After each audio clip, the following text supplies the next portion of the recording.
Assalamualaikum warahmatullahi wabarakatuh. Sahabat Rehapati dimanapun berada, selalu dan selalu puji dan syukur marilah sama-sama selalu kita panjatkan kehadirat Allah Subhanahu wa Ta'ala.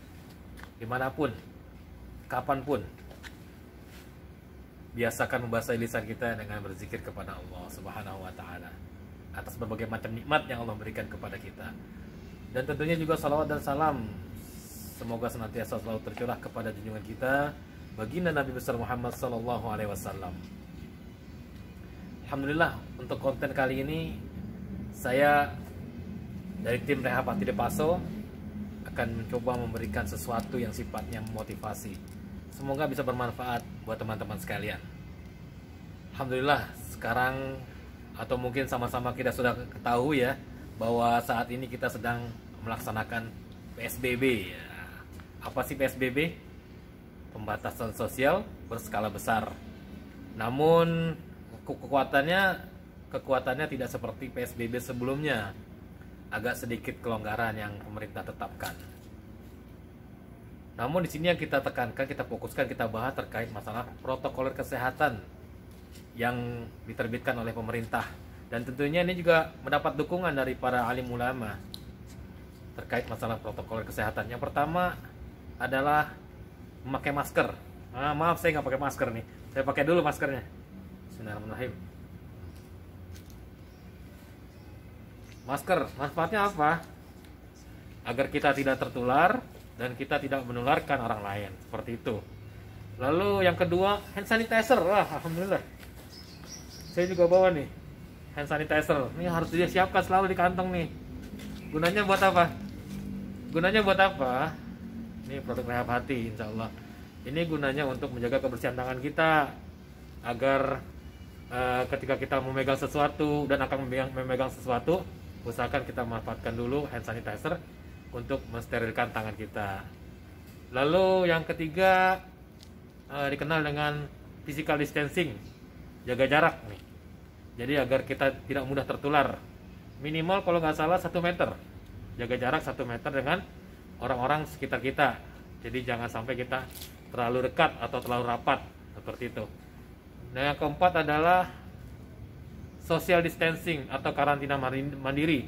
Nah, ini sifatnya ketika memang kita sudah bisa jadi kita sudah positif ODP atau PDP, atau mungkin lingkungan kita sudah positif, kita belum. Nah, untuk karantina mandiri ini kita harus laksanakan. Nah, kalau kita kaji lebih dalam, kita maknai lebih dalam, seluruh protokol kesehatan yang telah ditetapkan oleh pemerintah maupun yang disepakati oleh para alim ulama, ini semuanya mengacu kepada kesehatan jasmania. Bener nggak? Bener kan? Hanya berfokus pada jasmania. Gimana agar jasmania kita kuat. Namun kalau kita berusaha untuk mengaplikasikannya untuk yang ruhaniyah, bisa nggak? Insya Allah bisa. Protokol kesehatan yang ditetapkan pemerintah ini bisa kita aplikasikan untuk ruhani kita yang sifatnya ruhaniyah, dan insya Allah menguatkan. Yang pertama, memakai masker. Kita bisa analogikan atau ilustrasikan dengan menjaga lisan, karena ada suatu riwayat mengatakan man salamat insan bihifzi lisanihi, selamatnya seseorang dengan menjaga lisannya. Atau juga di riwayat lain dikatakan man kana yu'minu billahi wal yawmil akhir falyakul khairan aw liyasmut. Siapa saja yang beriman kepada Allah dan hari akhir, maka berkata-katalah yang baik atau diam. Jadi manfaatkan lisan kita untuk berkata-kata yang baik. Hindari perkataan-perkataan kotor yang sifatnya mencaci, memaki, memfitnah, menebar hoak, dan segala macam bentuk-bentuk kebohongan lainnya yang sifatnya keluar dari lisan kita.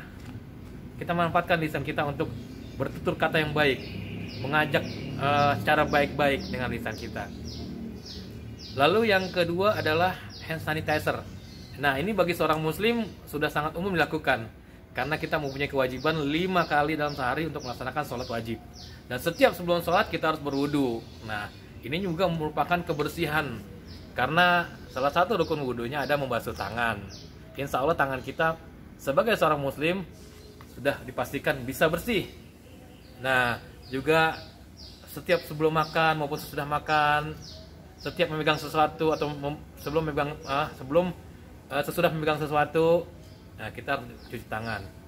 Dengan mendawamkan wudhu juga termasuk bagian dari kebersihan. Nah, lalu bagaimana cara memperkuat rohani dengan hand sanitizer tadi? Kita hindari perbuatan-perbuatan yang memang mengandung dosa, berefek pada dosa, seperti memukul, merampok, merampas, mencuri, korupsi, menerima suap atau memberikan suap. Segala sesuatu yang sifatnya memang keburukan, sesuatu yang memang sifatnya mengundang dosa, kita hindari dengan tangan kita. Lalu yang keempat apa yang ketiga? Yang ketiga, Masya Allah. Yang ketiga adalah physical distancing. Nah, apa yang kita bisa lakukan untuk rohani kita dengan physical distancing? Kita batasi diri kita, pergaulan kita dengan orang-orang yang memang kita anggap tidak benar. Jangan sampai kita terkontaminasi oleh mereka. Kita hindari. Kalau memang mundurnya lebih banyak, kita hindari. Begitu juga dengan tempat-tempatnya. Kalau memang ada sesuatu tempat yang memang tidak layak atau tidak baik menurut agama kita, kita hindari. Kita jauhkan diri kita dari tempat-tempat tersebut. Lalu yang keempat adalah social distancing. Nah, ini penting nih, social distancing. Masa-masa saat kita di rumah, kita manfaatkan waktu luang kita, waktu kebersamaan kita dengan keluarga di rumah. Kita banyak sharing terkait masalah urusan agama, berbincang-bincang terkait masalah apa saja lah yang sifatnya memang membangun kedekatan kita dengan keluarga. Lalu yang terpenting adalah kita banyak muhasabah diri, kita banyak beristighfar, kita banyak bertobat. Bisa jadi musibah yang menimpa kita pada saat ini, musibah yang menimpa negeri kita saat ini disebabkan oleh dosa-dosa kita. Walaupun memang kita tahu semua musibah yang terjadi di muka bumi ini disebabkan karena izin dari Allah Subhanahu wa taala. Ma asaba bi musibah illa biiznillah. Namun perlu diketahui juga kenapa Allah bisa memberikan musibah itu kepada kita. Kenapa? Ya, karena Allah dengan tegas mengatakan dalam surah Asy-Syura ayat 30, ma asaba min musibah fa bima kasabat aydikum. Musibah yang menimpa kita bisa disebabkan karena ulah tangan kita sendiri. Jadi berpikirlah ke belakang. Ketika musibah itu terjadi pada kita, berpikirlah ke belakang. Mungkin sudah banyak dosa-dosa yang kita lakukan. Nah, saatnya Allah sedang menghapus dosa kita saat ini dengan diberikan musibah. Baik, mungkin itu saja sedikit yang bisa saya sampaikan. Semoga bisa bermanfaat buat saya pribadi dan juga untuk teman-teman sekalian. Silakan diaplikasikan. Stay healthy, confident, and istiqomah. Iya. Barakallahu fikum. Assalamualaikum warahmatullahi wabarakatuh.